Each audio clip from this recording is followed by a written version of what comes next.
नमस्कार बंधू भगिनींनो, यापूर्वी आपण मागील काही व्हिडिओंच्या माध्यमातून माऊलींच्या पसायदानातल्या 4 ओव्यांचं चिंतन केलेलं आहे. मागच्या व्हिडिओमध्ये मी आपल्याला सांगितलं की माऊलींनी सांगितलं की एक मागणी केली, वर्षत सकळ मंगळी ईश्वरनिष्ठांची मांदी आडी अनवरत भूमंडळी भेटतू दयाभूता. म्हणजे या ओवीचा सरळ अर्थ मी आपल्याला असं सांगितला होता की माऊली म्हणतात की या भूमंडळावरती सतत मांगल्याचा वर्षाव होत राहावा. वर्षत सकळ मंगळी ईश्वरनिष्ठांची मांदी आडी, आणि ईश्वरनिष्ठ म्हणजे सज्जन संत लोक, ईश्वरांच्यावरती म्हणजे चांगुलपणावरती प्रेम करणारी ही मंडळी, या सगळ्यांनी एकत्र यावं. मांदी आडी म्हणजे समूह, त्यांनी सगळ्यांनी एकत्र यावं. ईश्वरनिष्ठांची मांदी आडी अनवरत भूमंडळी भेटतू तयाभूता. आणि या भूमंडळावरती, या पृथ्वीतलावरती या ईश्वरनिष्ठांनी प्रत्येक भूतमात्रांना भेटावं आणि चंदनासारखं त्यांना देखील आपल्यासारखंच करून टाकावं, सज्जनत्व त्यांच्यामध्ये निर्माण करण्याचं काम व्हावं, अशा प्रकारची अपेक्षा त्यांनी व्यक्त केलेली आहे. खरं तर आपण मी या ओवीचं चिंतन करताना सांगितलं की सज्जन माणसंही एकत्र येत नाही आहेत आणि दुर्जनांची संघटना होते. आणि त्यामुळंच की काय, कुसुमाग्रज नावाचा आमचा मराठीतला कवी असं म्हणतो, जेव्हा आपल्या देशाला स्वातंत्र्य मिळून 50 वर्ष झाली होती, त्यावेळेला त्यांनी 50 वर्ष झाल्यानंतर सुवर्ण महोत्सवाच्या निमित्तानं देशाच्या एक कविता लिहिली होती. आणि त्या कवितेमध्ये देखील त्यांनी स्वातंत्र्य देवीची विनवणी करणारी कविता लिहिली. आणि त्यामध्ये त्यांनी अशाच प्रकारची अपेक्षा व्यक्त केलेली होती. कुसुमाग्रज म्हणतात, 50ची उमर गाठीली अभिवादन मज करू नका. 50ची उमर गाठली अभिवादन मज करू नका. मीच विनविते हात जोडूनी वाटवाकडी धरू नका. ही स्वातंत्र्य देवीच आपल्या सगळ्या भारतीय जनतेला हात जोडून विनंती करते आहे की मला मिळून, स्वातंत्र्य म्हणते की मला मिळून 50 वर्ष झाले, 50ची उमर गाठली, मला अभिवादन करत बसू नका, माझी उदो करत बसू नका. तर मीच हात जोडून तुम्हाला विनंती करते का काय करा. मीच विनविते हात जोडूनी वाटवाकडी धरू नका. कशाचं स्मरण ठेवा, लाख लाख जण माझ्यासाठी मेले जळले विसरू नका. लाख लाख जण माझ्यासाठी मेले जळले विसरू नका. सुजन असा पण कुजन मातता हत्यार हातामध्ये धरा. तुम्ही सुजन आहात, चांगली गोष्ट आहे, परंतु सुजनांनी केवळ घरात दरवाजा बंद करून बसू नका. तर काय करा, जिथे जिथे कुजन माततात म्हणजे दुर्जनांचा सुळसुळाट झाला की सज्जनांचा समूह एकत्र आला पाहिजे. आणि त्यांनी दुर्जनांचा परित्राणाय साधूनान विनाशाय दुष्कृतम, जसं भगवान श्रीकृष्णाने भगवद्गीतेमध्ये म्हटलं, त्या पद्धतीनं या सगळ्या सज्जनांनी किंवा ईश्वरनिष्ठांनी एकत्र आलं पाहिजे. एवढंच की माऊली हत्याराबद्दलची गोष्ट करत नाही आहेत, पण कुसुमाग्रज म्हणतात की लाख लाख जण माझ्यासाठी मेले जळले विसरू नका. सुजनासा पण कुजन मातता हत्यार हातामध्ये धरा. सौजन्याच्या बुरख्याखाली शेपूट घालून पळू नका. मीच विनविते हात जोडूनी वाटवाकडी धरू नका. मीच विनविते हात जोडूनी वाटवाकडी धरू नका. काय म्हटलंय, सौजन्याच्या बुरख्याखाली शेपूट घालून पळू नका. मी फार सज्जन आहे आणि म्हणून मी घराचा दरवाजा बंद करेन, माझ्या पुरतं मी बघेन, असा विचार न करता दुर्जनांच्यासाठी तुम्ही सगळ्या सज्जनांनी एकत्र आलं पाहिजे. हत्यार उचलणं म्हणजे सज्जनत्व निर्माण त्यांच्या अंतःकरणामध्ये करा, असा आपण इथं अर्थ घेऊया. या अर्थानं आपण त्या ठिकाणी ईश्वरनिष्ठांची मांदी आळी अनवरत भूमंडळी भेटतू तयाभूता, अशा प्रकारची एका ओवीचा अर्थ, 4थ्या ओवीचा अर्थ या ठिकाणी आपण पाहिलेला आहे. आता या व्हिडिओमध्ये आपण त्याच्या पुढची जी 5वी ओवी आहे त्या ओवीचा अर्थ या ठिकाणी पाहणार आहोत. आणि ती ओवी म्हणजे, चला कल्पतरूचे आरव चेतना चिंतामणीचे गाव बोलती जे अर्णव पियुषांचे, अशी ही पसायदानामध्ये आलेली 5वी ओवी आहे. आता या ओवीचा अर्थ, चला म्हणजे काय, चला हा शब्द चल आणि अचल या अर्थानं इथं आलेला शब्द आहे. कल्पतरू ही जी काही या ठिकाणी उपमानी उपमेयाचा उपयोग माऊलींनी केलेला आपल्याला दिसून येतो. या ठिकाणी या ओवीमध्ये सज्जन हे उपमेय आहेत, तर कल्पतरू हे उपमान आहे. आपल्याला माहिती आहे की अलंकारामध्ये साहित्यामध्ये उपमेय उपमान वापरले जातात. या ठिकाणी सज्जन हे उपमेय आहेत आणि कल्पतरू हे उपमान आहे. आणि या ओवीमध्ये सज्जनांचं मोठेपण श्रेष्ठत्व परोपरीनं सांगण्याचा प्रयत्न माऊलींनी केलेला आहे. ही गोष्ट आपण या ठिकाणी ही ओवी याच्या पुढच्या ओवीचा अर्थ पाहत असताना पहिल्यांदा लक्षात घेतली पाहिजे. काय म्हणतात माऊली? चला कल्पतरूचे आरव. सज्जन कसे आहेत? तर कल्पतरूच्या आरवासारखे. आरव म्हणजे बगीचा, बाग बगीचा आपण म्हणतो की नाही. कल्पतरूंच्या बगीच्यासारखे आहेत कोण? सज्जन. कल्पतरू याबद्दलच्या कथा आपल्याकडं हिंदू धर्मामध्ये बऱ्याच प्रमाणामध्ये सांगितल्या जातात की कल्पतरू नावाचं एक झाड आहे आणि त्या झाडाखाली जो कोणी बसतो आणि जशा प्रकारची तो कल्पना करतो ती कल्पना पूर्ण करण्याचं काम हे कल्पतरू नावाचं झाड करतं. मग तिथं बसल्यानंतर तुम्ही चांगली कल्पना केलात तर चांगलं होईल, वाईट कल्पना केलात तर वाईट होईल. त्याबद्दल एक गोष्टही सांगितली जातो की एक माणूस थकला आणि कल्पतरूच्या झाडाखाली येऊन बसला आणि बसल्या बसल्या त्याला असं वाटलं की यार खूपच थकलोय, जरा पाणी मिळालं असतं तर बरं झालं असतं. ते कल्पतरूचंच झाड होतं म्हणे. लगेच थंडगार पाणी त्याला मिळालं. पाणी मिळाल्या तो म्हणाला राव जेवायला मिळालं असतं तर फार छान झालं असतं. लगेच ताट त्याच्यासमोर आलं, जेवण झालं. तो म्हणाला जेवण झाल्याच्या नंतर इथं पलंगादी असतं तर थोडंसं वामकुक्षी घेतली असतं, थोडं झोपलो असतो तर आणखीन चांगलं झालं असतं. पलंगादी आली, झोपला. त्यानंतर तो म्हणाला यार पाय दाबायला आणखीन कोणी आपल्याला एखादी स्त्री किंवा पत्नी मिळाली असती तर बरं झालं असतं. लगेच एक स्त्री म्हणजे पत्नी म्हणून तिथं उपस्थित. त्याने जी कल्पना केली ती पूर्ण करतोय तो कल्पतरू. चांगल्या कल्पना त्याच्या मनात आल्या तोपर्यंत चांगलं झालं, पण एकदम त्याच्या मनामध्ये ही कल्पना आली की यार हे सगळं मी म्हणतोय ते प्राप्त होतंय, इथं भूत तर नसेल ना. आता ही कथाच आहे, शेवटी ते भूत आलं, मला मारून तर टाकणार नाही ना. आणि मग त्या माणसाला त्यानं मारून टाकलं. सांगण्याचा उद्देश काय या कथेचा? या कथेचा उद्देश एवढाच आहे की कल्पतरू तळवटी जो कोणी बैसला सांगा उणे त्याला काय उणे त्याला सांगा जुजी, असं माऊलींनी एका अभंगामध्ये म्हटलेलं आहे की कल्पतरूच्या खाली बसलेल्या माणसाला कुठल्याच प्रकारची उणीव भासत नाही आहे. कारण कल्पतरूची विशेषताच ही आहे की त्याच्या खाली बसणाऱ्या माणसानं जे काही कल्पना केली, जे काही मागितलं ते पुरविण्याचं काम कल्पतरू करतो. सज्जन देखील त्या कल्पतरूसारखेच आहेत. सज्जनाच्या संगतीमध्ये गेलं आणि तुम्ही जी काही इच्छा चांगुलपणाची मानवतेची इच्छा निर्माण कराल ती इच्छा हे सज्जनही पूर्ण करण्याचं काम करतात. कल्पतरूसारखीच इच्छा पूर्ण करण्याचं काम, तुमच्या कल्पनेला पूर्णत्वाला घेऊन जाण्याचं काम सज्जन करतात. पण माऊलींनी या ओवीमध्ये हे सांगितलंय की कल्पतरू आणि सज्जन हे दोन्हीही इच्छा पूर्ण करण्यासाठीतली समानता जरी असली तरी कल्पतरू हे अचल आहे. म्हणजे कल्पतरू हे झाड अचल आहे. एका ठिकाणी जिथं ते आहे तिथंच आहे, त्याला दुसरीकडं जाता येत नाही आहे. कल्पतरूच्या खाली जाऊन बसल्याशिवाय तुम्ही कल्पना केल्याशिवाय तुमच्या मनातली इच्छा पूर्ण होऊ शकत नाही आहे. कारण त्या कल्पतरू झाडाला हालता येत नाही आहे, ते चल नाही आहे, ते अचल आहे. परंतु सज्जन कसे आहेत? चला म्हणजे चालते बोलते कल्पतरू आहे. ते एका ठिकाणी नाही आहे. तुम्हाला माहिती आहे की वाल्या हा पाप करतोय हे नारदासारख्या सज्जनाला संताला कळालं तेव्हा वाल्मिक त्याच्याजवळ येण्याच्या ऐवजी नारदच वाल्याच्या जवळ येतात आणि वाल्याचा वाल्मिक करतात. सज्जन आणि संत कसे असतात? तर ते चल आहेत. ते उलट खळांच्या जवळ जातात. माऊलींनी देखील अनेकांचा उद्धार केलेला, अनेक संतांनी अनेक खळांना दुष्टांना सज्जन बनवलेलं केलेलं आपल्याला सगळ्यांना माहिती आहे. आणि म्हणून या ठिकाणी कल्पतरूपेक्षाही श्रेष्ठ कोण आहेत? तर ते सज्जन आहेत, संत आहेत, ईश्वरनिष्ठ आहेत. कारण कल्पतरू जरी त्याच्याकडे कल्पना केलेली पूर्ण करण्याचा त्याला सामर्थ्य असलं तरी त्याच्याकडे एक उणीव आहे की त्याला एका ठिकाणाहून हालता येत नाही, ते अचल आहे. परंतु हे जे सज्जन आहेत, ईश्वरनिष्ठ आहेत, संत आहेत, ते मात्र कसे आहेत? चल आहेत. आणि म्हणून या ठिकाणी माऊली म्हणतात चला कल्पतरूचे आरव. हे ईश्वरनिष्ठ जे लोक आहेत ही लोक म्हणजे एक प्रकारचा बगीचा म्हणजे तुम्हाला माहित आहे की एकच झाड जेव्हा अनेक रोपांच्या माध्यमातून किंवा एकाच आंब्याचे झाडं भरपूर असले की आपण म्हणतो आंब्याचा बगीचा आहे. जांबाची झाडं भरपूर एकाच शेतामध्ये आपल्याला दिसली की आपण म्हणतो जांबाचा बगीचा आहे. तसं सज्जन लोक अनेक एकत्र आले की ते देखील ईश्वरनिष्ठांचं आरवच आहे. तो एका प्रकारचा ईश्वरनिष्ठांचा बगीचाच आहे. तसा हे सज्जन म्हणजे ईश्वरनिष्ठ म्हणजे कल्पतरूच्या बगीच्यासारखे आहेत.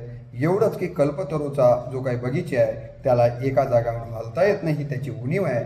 परंतु सज्जनाच्या बाबतीमध्ये मात्र कल्पतरूपेक्षा एक पाऊल सज्जन पुढे आहेत, कारण ते चल आहेत. ते जिथं उणीव दिसते तिथं स्वतः जातात आणि पाप्याला पुण्यवान बनवण्याचं काम करतात. ही गोष्ट मला असं वाटतं की या ओवीतनं काही ओवीतनं लक्षात घेतली पाहिजे. चला कल्पतरूचे आरव या पहिल्या खंडणीचा अर्थ आपल्याला या पद्धतीने सांगता येतो. पुढे काय म्हणतात माऊली? चेतना चिंतामणीचे गाव. आता या ठिकाणी दुसऱ्या या ठिकाणी सज्जनाच्या बाबतीमध्ये आणि चिंतामणीच्या बाबतीमध्ये उपमेय आणि उपमानाचा उल्लेख केलेला आपल्याला दिसून येतो. इथं सज्जन हे उपमेय आहेत आणि चिंतामणी हे उपमान आहे. चिंतामणीच्या बद्दल देखील धर्मामध्ये, हिंदू धर्मामध्ये सांगितलं जातं की चिंतामणी नावाचा एक असा खडा आहे की तो जर आपल्याजवळ असेल आणि आपण आपल्या मनामध्ये जे जे काही चिंतन करू ते पूर्णत्वाकडे घेऊन जाण्याचं काम चिंतामणी नावाचा खडा करतो. अशा प्रकारच्या कथा आपण अनेक पुराणांच्या मध्ये ऐकत आलेलो आहोत. अलीकडे कलियुगामध्ये याचा अनुभव कोणालाच आलेला नाही आहे, परंतु ज्याचा उल्लेख केला जातो अमृताच्या बद्दल, कल्पतरूच्या बाबतीत, ठीक आहे नाही, चिंतामणीच्या बद्दल. तर आपल्याला याच्यातला एक मतितार्थ तेवढा लक्षात घ्यायचा आहे की चिंतामणी नावाचा हा जो खडा आहे छोटासा, तो ज्याच्याजवळ आहे की नाही, त्याला काय करतो, तो त्याच्या मनात जे जे काही त्यानं चिंतलं ते पूर्णत्वास घेऊन जाण्याचं काम करतो. ही विशेषतः चिंतामणीकडे आहे. ईश्वरनिष्ठ किंवा सज्जनांच्या बाबतीतही तसंच आहे की सज्जनांच्या जवळ देखील तुम्ही तुमच्या मनातली जी काही चिंतन मांडाल, तुमची जी इच्छा व्यक्त करतात ती पूर्णत्वाकडे घेऊन जाण्याचं काम सज्जनही करतात. या दोन्ही गोष्टी या ठिकाणी चिंतामणी आणि ईश्वरनिष्ठ किंवा सज्जनांच्या बाबतीत सारख्याच आहेत. तरी परंतु ईश्वरनिष्ठ किंवा सज्जन हे चिंतामणीपेक्षा एक पाऊल पुढे आहेत किंवा श्रेष्ठ आहेत, कारण चिंतामणी हा अचेतन आहे. चिंतामणी कसा आहे? अचेतन आहे. परंतु या ठिकाणी हे जे ईश्वरनिष्ठ आहेत, सज्जन आहेत, ते चेतन आहेत, म्हणून त्याला चेतना, चेतना हा शब्द चेतन अचेतन या अर्थानं आलेला आहे. जसं चल अचलच्या अर्थानं आलेला आहे. चला म्हणजे चला, निघा या अर्थानं आलेलं चला इथं नाही आहे. किंवा या ठिकाणी जे काही चेतना हा शब्द आलेला आहे तो देखील चेतन अचेतन या अर्थानं आलेला आहे. ईश्वरनिष्ठ हे चेतन आहेत आणि चिंतामणी हा अचेतन आहे. म्हणजे त्याला कुठल्या प्रकारची संवेदना नाही आहे, परंतु ईश्वरनिष्ठांना, सज्जनांना मात्र चेतना आहे. आणि चेतना असली त्याला संवेदनशीलता असते, अचेतनाकडे ती संवेदनशीलता असत नाही आहे.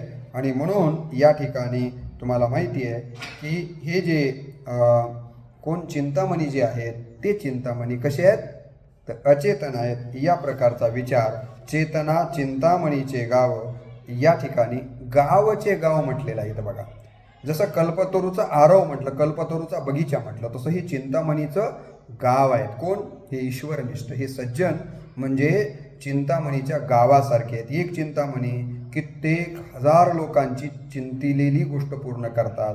आता जर चिंतामणीचं गावच गाव असेल तर किती लोकांच्या इच्छा आकांक्षा पूर्ण होतील. हे ईश्वरनिष्ठ देखील या चिंतामणीच्या गावासारखे विस्तीर्ण आहेत, आहे की नाही, गावचे गावच आहेत. आणि ते आपण जे काही चिंता करू ती पूर्णतः चिंतामुक्त करण्याचं काम करतात. की कमीपणा फक्त चिंतामणीमध्ये एक आहे की ते अचेतन आहे आणि हे सज्जन चेतन आहेत. म्हणून इथं माऊलींना या दोन्हीही उदाहरणातनं काय स्पष्ट करून सांगायचं की ईश्वरनिष्ठ हे कल्पतरूपेक्षा आणि चिंतामणीपेक्षा ही श्रेष्ठ आहेत, हे अर्थ आपल्याला इथं घ्यायचा आहे. त्यानंतर पुढे म्हटलंय बोलतीजे अर्णव पियुषांचे. आता याचा अर्थ काय आपल्याला घेता येईल? अर्णव, बोलतीजे अर्णव पियुषांचे. अर्णव म्हणजे समुद्र. या ठिकाणी समुद्र जसा कसा आहे, समुद्रासारखे हे जे सज्जन आहेत हे कसे आहेत तर विशाल आहेत, नित्यतृप्त आहेत, बरोबर आहे की, आणि पूर्ण आहेत. सज्जन कसे आहेत तर या समुद्र कसा असतो, समुद्र हा विशाल आहे, समुद्र हा नित्यतृप्त आहे आणि समुद्र हा पूर्ण आहे. हे तीन गुण आपण समुद्राकडे पाहतो, तेच तीन गुण सज्जनाकडे देखील आहेत. सज्जन हा विशाल आहे, सज्जन हा विशाल आहे, तो नित्यतृप्त आहे आणि त्याचबरोबर तो पूर्णही आहे. या अर्थाने या ठिकाणी हा विषय आपल्यासमोर येताना दिसून येतो. पण एक गोष्ट मात्र आपण लक्षात घेतली पाहिजे, सज्जनामध्ये आणि समुद्रामध्ये जर आपण विचार केला तर समुद्रापेक्षा सज्जन श्रेष्ठ आहेत.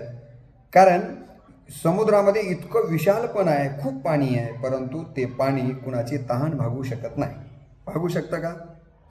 कारण ते पाणी पिण्यालायक नाही आहे. परंतु सज्जनाच्या बाबतीमध्ये हा अवगुण नाही आहे. सज्जनाकडे अवगुण किती जरी शोधण्याचा प्रयत्न केला तरी मिळत नाही. एवढा मोठा समुद्र जरी असला तरी त्याच्याकडे एक अवगुण आहे की तो कुणाची तहान घालू शकत नाही आहे. हे त्याच्याकडे असलेलं कमीपण आहे. परंतु सज्जनांकडे मात्र असं नाही आहे. ही गोष्ट आपण या ठिकाणी लक्षात घेतली पाहिजे. सज्जन अमृत साठ्याने भरलेला आहे. सज्जन कसे आहेत? अमृताच्या साठ्यानं भरलेले आहेत आणि समुद्र हा खाऱ्या पाण्यानं भरलेला आहे. मग खारे पाणी माणसं पिऊन त्याची काही तहान भागते का? पण अमृतानं अमृत आपण जर पिलं तर त्याला मृत्यूच नाही अशा प्रकारे सांगितलं गेलेलं आहे. म्हणजे सज्जन हे समुद्रापेक्षाही बोलती. आणि दुसरी गोष्ट अशी आहे की समुद्राला विशालत्व आहे, पूर्णत्व आहे, परंतु नित्यतृप्तता आहे, परंतु समुद्राला बोलता येत नाही आहे. परंतु हे सज्जन कसे आहेत? बोलती जे आर्णव पियुषांचे. हे जे बोलतात की नाही, हे सज्जन बोलके समुद्र आहेत. अमृताचं बोलतात. म्हणून तर माऊलींची एक ओवी ज्याच्यावर मी तुम्हाला माहिती आहे की यूट्यूबवरती साच आणि मवाळ मितुले आणि रसाळ शब्द जैसे कल्लोळ अमृताचे या ओवीवरती विस्तारानं प्रवचन केलेलं आहे. आणि माझ्या रामकृष्ण बदने या यूट्यूब चॅनलवरती ते टाकलेलंही आहे. आपल्याला वेळ मिळाला तर ते आपण ऐकलं पाहिजे. सज्जन अमृतासारखं कसं बोलतात?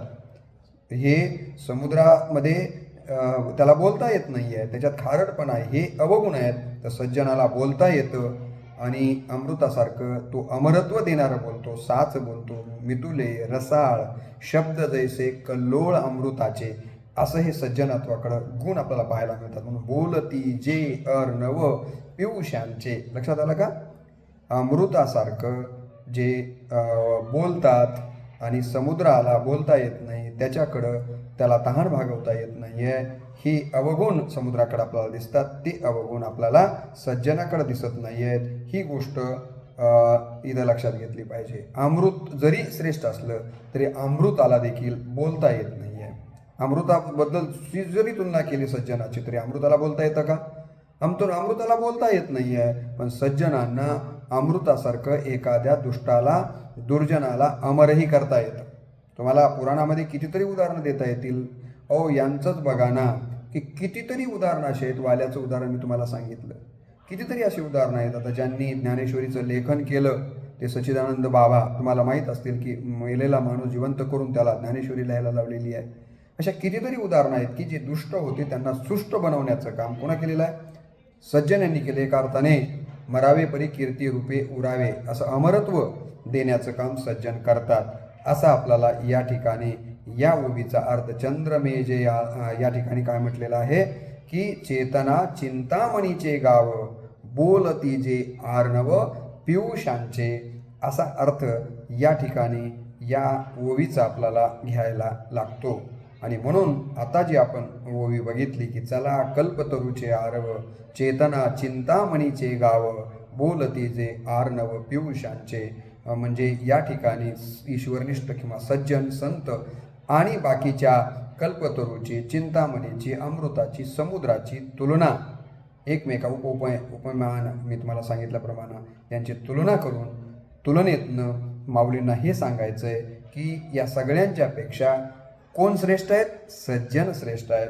आणि म्हणून या सज्जनाला आपण सगळ्यांना एकत्र आणलं पाहिजे. ईश्वरनिष्ठांची मांदी आळी या भूमंडळावर प्राणीमात्रांना भेटली पाहिजे आणि आपण देखील या ईश्वरनिष्ठांच्या सानिध्यात जाण्याचा प्रयत्न केला पाहिजे. सुसंगती सदा घडो, सुजन वाक्य कानी पडो, ही जी आपली प्रार्थना होती त्याच्या पाठीमागची भूमिका सत्संगती सदा घडो, संतांचे संगती मनोमार्ग गती नाकळावा श्रीपती येणे पंथे, असं माऊलींनी हरिपाठामध्ये सांगितलेलं आहे की संतांच्या संगतीशिवाय आपल्याला ईश्वराची प्राप्ती होत नाही किंवा आपल्या अंतःकरणातलं दुष्टत्व जात नाही आहे, षडविकारांच्या वरती आपल्याला विजय प्राप्त करता येत नाही आहे. आणि म्हणून आपण काय केलं पाहिजे? सत्संगती करणं अत्यंत गरजेचं आहे. हा या पाठीमागचा उद्देश इथे मांडण्यासाठी ही ओवी या अर्थानं आपण इथं बघितली पाहिजे. त्यानंतर पुढची ओवी आलेली आहे की चंद्रमेजे अलांचन मार्तंड जे तापहीन ते सर्वही सदा सज्जन सोयरे होतो. ही या ठिकाणी 6वी ओवी पसायदानामध्ये आलेली आहे. आणि या ओवीमध्ये माऊली काय सांगतात? चंद्रमेजे अलांचन, या ठिकाणी सज्जनाची आणि चंद्राची तुलना उपमेय उपमांच्या पद्धतीने केलेली आहे. हे आपल्याला म्हणजे ही उभी देखील सज्जनाची आणि बाकीचे जे काही या ठिकाणी दिले गेलेले उपमान आहेत त्यांची तुलना केलेली आहे. या ठिकाणी सज्जन हे उपमेय आहे आणि चंद्रमा ही उपमान आहे. चंद्रमेय जे आलांचन ते असं म्हणतात की चंद्रासारखेच हे कसे आहेत, शीतळ आहेत. तुम्हाला माहिती आहे की चंद्राचं वैशिष्ट्य काय की चंद्र प्रकाश देतो. त्याचा महत्त्वाचा मुद्दा म्हणजे चंद्र काय करतो, चकोराला अमृत देतो. चंद्राची विशेषता आणखीन काय आहे तर चंद्राकडे शीतलता आहे.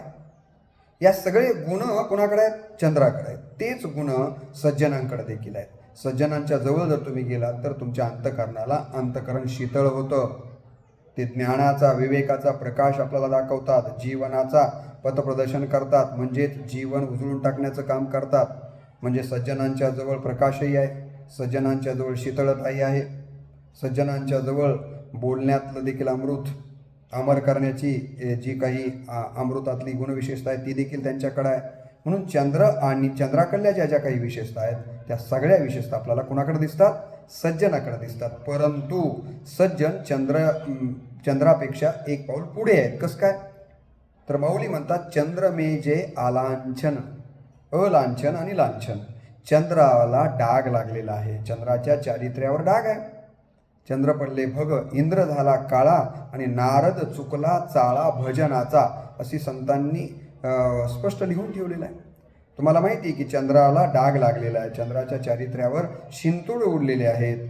परंतु सज्जन हे असे आहेत की त्यांना कुठल्याही प्रकारचं लांछन नाही आहे, ते अलांछन आहेत.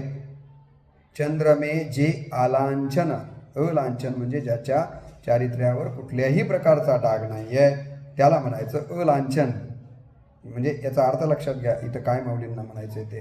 परंतु सज्जन हे अलांछन आहेत, तर चंद्र हा त्याच्यावरती कुठल्या ना कुठल्या प्रकारचा काय झालेला आहे, डाग लागलेला आहे. आणि म्हणून या ठिकाणी चंद्रमेजे अलांछन म्हणजे चंद्राकडं लांछन आहे, सज्जनांकडं ते नाही आहे. म्हणून चंद्रापेक्षा सज्जन हे श्रेष्ठ आहेत असा एक अर्थ आपल्याला इथं घ्यावा लागतो. पुढे काय म्हटलं, चंद्रमेजे अलांछन मार्तंड जे तापहीन. मार्तंड म्हणजे सूर्य. तुम्हाला माहीत आहे की सूर्याकडं प्रकाश देण्याचा गुण आहे. सूर्य आपल्याला अनेक प्रकारचे त्याच्या प्रकाश किरणांच्यामुळं खायला मिळतं. या सगळ्या गोष्टींच्यासाठी सूर्य हा तुम्हाला माहीत आहे की अज्ञानाचा किंवा पापाचा अंधकार दूर करतात, दुरितांचे तिमिरे जाऊ, तिथं सूर्याला अत्यंत महत्त्वाचं स्थान माऊलीने दिलेलं आहे. स्वधर्माचा सूर्य प्रकाशित व्हावा असं म्हणतात. सूर्याची आपण उपासना करतो, बरोबर आहे की नाही. सूर्याला अत्यंत महत्त्वाचं स्थान आहे आपल्या स्वधर्मामध्ये. परंतु सूर्याकडे ही सगळी जरी गुणविशेषता असली तरी सूर्याकडे एक दोष आहे, तो म्हणजे काय, ताप आहे. तो फार तप्त होतो, अनेकांना तो इतकी गरमी देतो, इतका तापतो तो की त्याच्यामुळं अनेक वेळेला सूर्य बघा ना, मे महिन्यातला दुपारचा सूर्य आपल्याला नकोसा वाटतो. त्याच्यातला अवगुण आहे की सूर्याकडं गुण असतील परंतु एक अवगुण आहे, तो म्हणजे त्याचं तापणं, तप्त होणं, उष्णता. हा त्याचा काय आहे, अवगुण आहे. सूर्यासारखेच प्रकाश देण्याचे, सूर्यासारखेच तुम्हाला माहिती आहे की मानवी जीवनात जसं सूर्याचं महत्त्व आहे तितकंच महत्त्वाचं स्थान सज्जनांना देखील आहे. परंतु सज्जनांच्याकडं सूर्यासारखा उष्ण होण्याचा, तापण्याचा अवगुण नाही आहे. सूर्य हे सतत म्हणजे सज्जन हे सतत कसे असतात, शीतल असतात. म्हणून देखील या ठिकाणी हा उल्लेख आपण लक्षात घेतला पाहिजे. चंद्रमेसारखे सज्जन आहेत, चंद्रमाचे गुण सज्जनाकडे आहेत, परंतु चंद्राला जसे लांछन आहे तसं लांछन सज्जनांना नाही म्हणून अलांछन हा शब्द वापरलेला आहे. मार्तंड जे तापहीन म्हटलंय. मार्तंड कसा आहे, तो ताप देणारा आहे. ताप याचा अर्थ तप्त होणार आहे. परंतु ईश्वरनिष्ठ किंवा सज्जन हे तापहीन आहेत असा त्याचा अर्थ आहे. म्हणून चंद्रमेजे आलांछन मार्तंड जे तापहीन ते सर्वही सदा सज्जन सोयरे होतो. आणि अशा प्रकारचे हे जे काही ईश्वरनिष्ठ सज्जन आहेत, जे की कल्पतरूपेक्षा, चिंतामणीपेक्षा, चंद्रापेक्षा, सूर्यापेक्षा देखील श्रेष्ठ आहेत, अशा प्रकारचे हे सज्जन यांनी काय केलं पाहिजे तर माऊली सांगतात की चंद्रमेजे आला मार्तंड देतात ते सर्वही सदा सज्जन सोयरे होतो. हे जे सज्जन लोक आहेत, हे जे संत लोक आहेत, या लोकांची आणि सगळ्याच या भूमात्रावर राहणाऱ्या, भूमीवरती राहणाऱ्या प्राणीमात्रांच्यामध्ये सोयरीक निर्माण झाली पाहिजे. सोयरीक तुम्हाला माहिती आहे की सोयरीक जेव्हा नव्यानं निर्माण केली जाते. सोयरीक म्हणजे कशी नव्यानं निर्माण केली जाते. पूर्वी काही संबंध नसतात, पण जेव्हा देणं घेणं कुठल्या तरी निमित्तानं मुलगा मुलगी देण्याच्या संबंधानं दोघं एकत्र येतात, तेव्हा त्याच्यातनं काय होते, नवे संबंध प्रस्थापित होतात. त्यालाच आपण सोयरीक असं म्हणतो. आणि ती संबंधाद्वारे अधिक पक्की होते. पहिल्यांदा एकमेकांच्या बद्दलची थोडीशी माहिती असते, पण एकदा सोयरीक झाली आणि काही वर्ष जर उठले की मग ती अत्यंत संबंधानं काय होते, दृढ होताना आपल्याला दिसते. नवं नातं हे दोघांना हिताचं असतं, म्हणून तो ते एक दुसऱ्यांच्या जवळ येतात ना. सोय जाणतो तो सोयरा असं पण म्हणतो. त्या अर्थानं दोघांच्या हिताचं असतं हे, आणि दोन्हीही कुळांना ते उपकारक असतं. सोयरीक झाली म्हणजे मुलगा आणि मुलीची सोयरीक झाली तर दोघांच्या विवाहातनं जे काही समाज ऋण आहे, मातृपितृ ऋण आहे, हे की नाही, वेगवेगळ्या प्रकारचे ऋण फेडण्याचं काम या सोयरिकीमधनंच होतं ना. म्हणून उभयत कुळांसाठी ही सोयरीक अत्यंत महत्त्वाची असते. अशाच प्रकारची ईश्वरनिष्ठांशी या प्राणीमात्रांची सोयरीक व्हावी आणि या सोयरिकीमधून या प्राणीमात्रांचा उद्धार व्हावा. या प्राणीमात्रांच्या मनातलं दुष्टत्व निघून जावं, त्यांच्या मनामध्ये मैत्रभाव निर्माण व्हावा, त्यांच्यातलं दुरित जे रूपी पाप आहे, अंधकार आहे, तो नाहीसा व्हावा. यासाठी त्यांना काय करावं लागेल, तर त्यांना सज्जन किंवा ईश्वरनिष्ठ रूपी हे जे काही लोक आहेत, जे काही संत सज्जन आहेत, त्यांच्याशी सोयरीक करावी लागेल, त्यांच्या जवळ यावं लागेल. जर असं घडलं तर निश्चितपणे या धरित्रीवरती एक चांगला समाज निर्माण व्हायला वेळ लागणार नाही. आणि म्हणून माऊलींनी या ठिकाणी चला कल्पतरूचे आरव, चेतना चिंतामणीचे गाव, बोलती जे आर्ण पियुषांचे, चंद्रमेजे आलांचन, मार्तंड जे तापहीन, ते सर्वही सदा सज्जन, सोयरे होतु सदा काळ, सदा सर्वदा योग तुझा घडावा असं पण म्हणतो की नाही. सतोदित या ईश्वरनिष्ठ सज्जनांची आणि भूतमात्रांची म्हणजे या भूमीवर राहणाऱ्या सगळ्याच प्राणीमात्रांचं सोयरीक व्हावी, ते एकत्र यावेत. सोयरे होतू अशा प्रकारचं काम हे विश्वात्मक देवा मला अपेक्षित आहे, हे दान आपण मला द्यावं, अशा प्रकारची मागणी या ठिकाणी या दोन ओव्यांच्या माध्यमातून सज्जन आणि इथे जे उपमे वापरून सज्जनाचं श्रेष्ठत्व सिद्ध करण्याचं आणि ते अगदी बरोबरच आहे हे आपल्यासमोर मांडण्याचं काम या ठिकाणी माऊलींनी या दोन ओव्यांच्या मधनं केलेलं आहे. आपण याच ठिकाणी आजचा हा वाग्यज्ञ त्याला आहुती देऊया आणि पुढची जी काही ओव्या आहेत 7, 8 आणि 9 त्याच्याबद्दलचा वेगळं चिंतन याच्या पुढच्या व्हिडिओमध्ये मांडूया. आज आपण इथंच थांबू.